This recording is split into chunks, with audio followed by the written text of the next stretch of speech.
What up, y'all? Good morning. Happy Monday. It's the 15th. Unfortunately, the Knicks do not have a game tonight. I wish they did, but they didn't. But before all the boo-hoos and all the whack noise well, it's already come out. You know what I mean? And that's kind of really, really sad to be perfectly honest. Because for me, the Knicks had a great season. We had a season worth being proud of. We had a season worth cheering. We made it to the second round of the playoffs. We took 2 games off Miami. I think we had a pretty darn good season. And it will get better. But in my humble opinion, you know what I mean? There's just, again, it's been a little rough for me to want to come on and do this last video because, again, I know how I feel about the season and I know what I saw. But I also know that there is just this nasty, ugly side of Knicks fandom that probably even is mad about the season and mad how it ended and blah, blah, blah. And, you know, there's a certain amount of things we can tolerate when we have a good conversation about where a team needs to go and stuff like that. But lately, honestly, Knicks fans have not had that discourse. Knicks fans have been overly critical of Julius Randle. And those who say that I'm being a Julius Stan or something like that, that's part of the damn it problem. Like, why can't we support our guys and cheer on our guys without our fans acting like a certain way? It makes it really, really, really, really tough. I mean, the whole weekend I was melancholy because although I was a little sad that we weren't still continuing, I was awfully proud. And as soon as I turn around, I got fans tearing up Randall posters. I mean, goddamn, what is wrong with us? Like, this was a good season.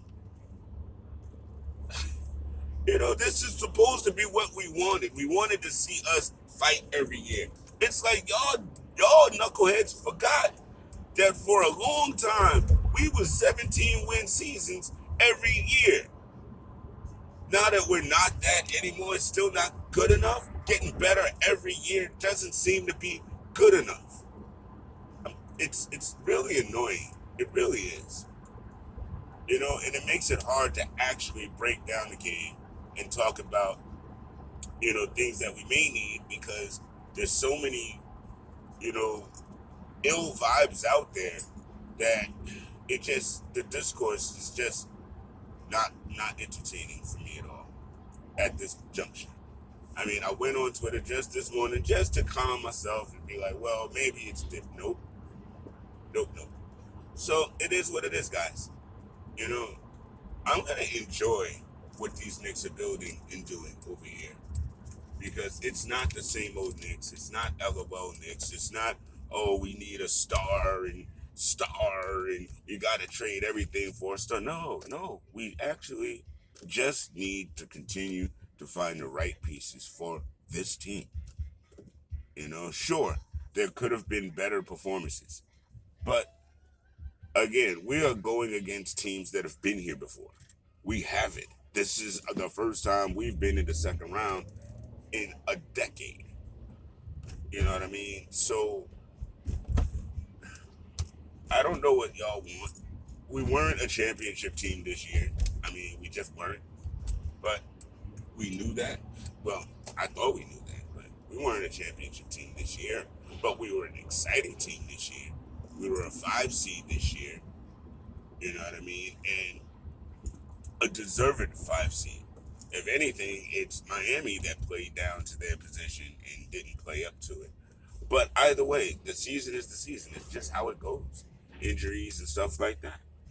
You know, I know that in the playoffs next year, Grimes will be better. I know it in the next year in the playoffs, IQ will be better. You know, if you've never been there before, you don't know what to expect.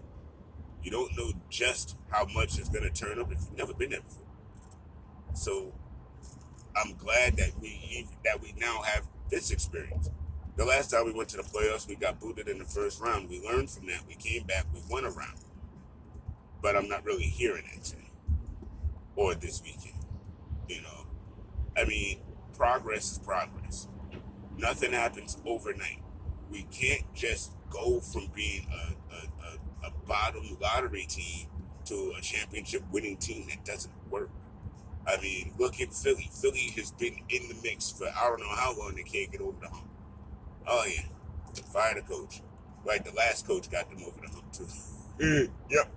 I mean, and in this era of fire the coach, man, I hope Tibbs is able to keep his job because I think he did a fine job, and I hope he doesn't get fired for somebody wanting to see some of this other stuff that's out there.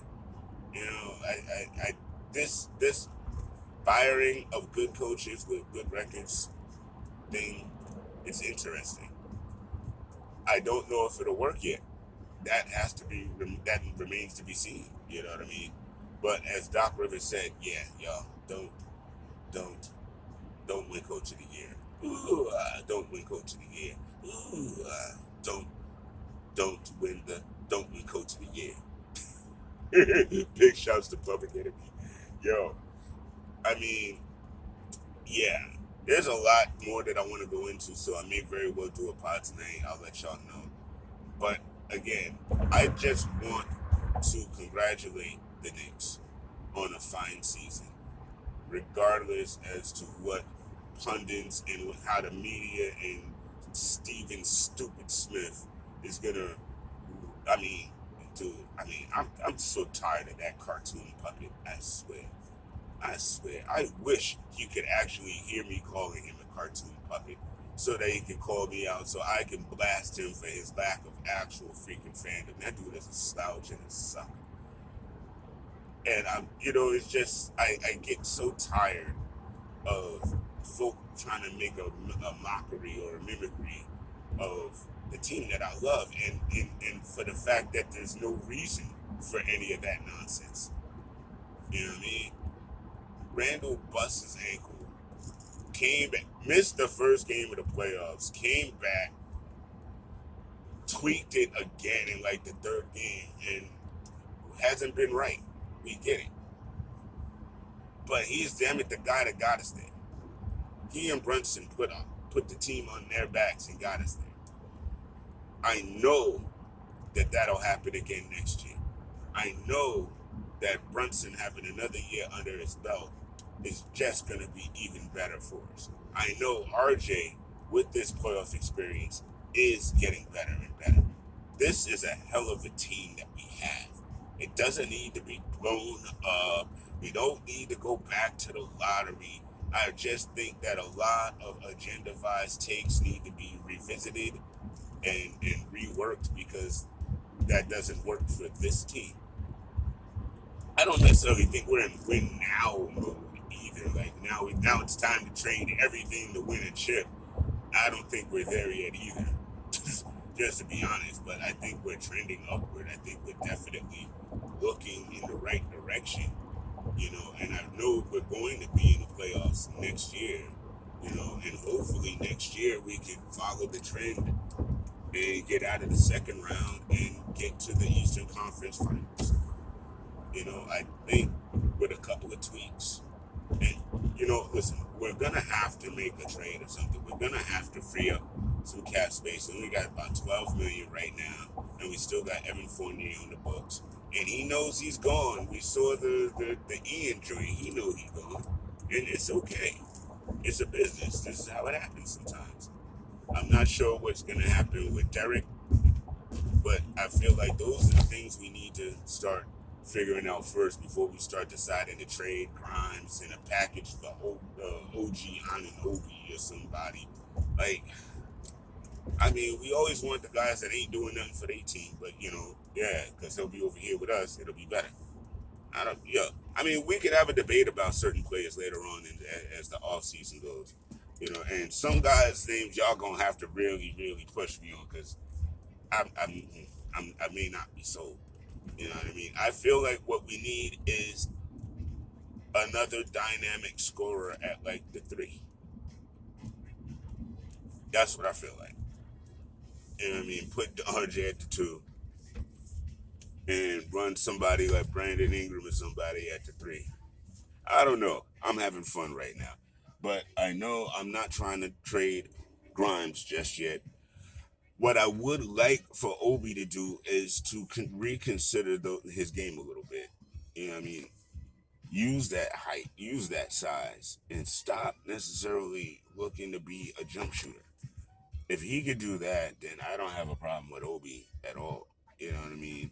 I feel like, again, they're all growing together and the core unit is figuring it out. I mean, we had a successful regular season and we made hay in the playoffs. I'm sorry, we did. You know, you can spin it any way you want to. I won't agree with it because that honestly, I just see it the way I see it. I see that we had a good, successful season.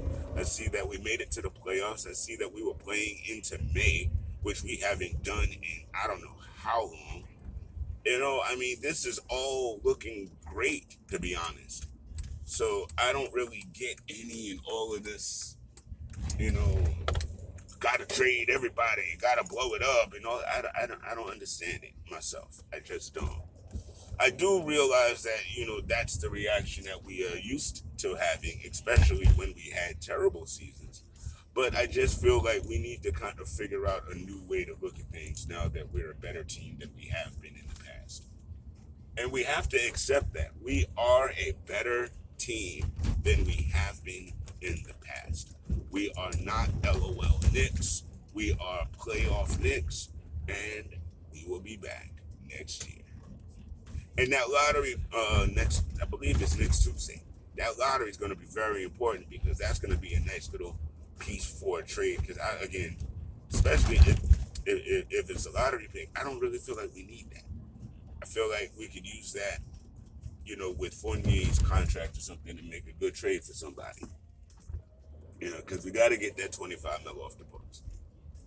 And he's been here 3 years, so it was a $75 million contract. So I feel like his contract is now movable and palatable to people. It's not like, oh my God, why should I take this? So we've got opportunities, we've got flexibility, and we've got a hell of a team. And that, ladies and gentlemen, is my 2022-23 in the car Knicks minute wrap up of the New York Knicks season. Like I said, I think I'm going to do another show this week and go a little deeper on things, as well as the rest of the playoffs and other feelings that I have on NBA things and news and stuff. But all the mothers out there, I hope you had a marvelous Mother's Day. I hope it was great for you. I hope you enjoyed it. I hope you got the flowers and the candy and the love and the respect that you deserve. And have a great, great week. And I see y'all on social media. It's your man, Coach Fizzle in the Dizzle. Talking them Knicks like I always do. I'll holler.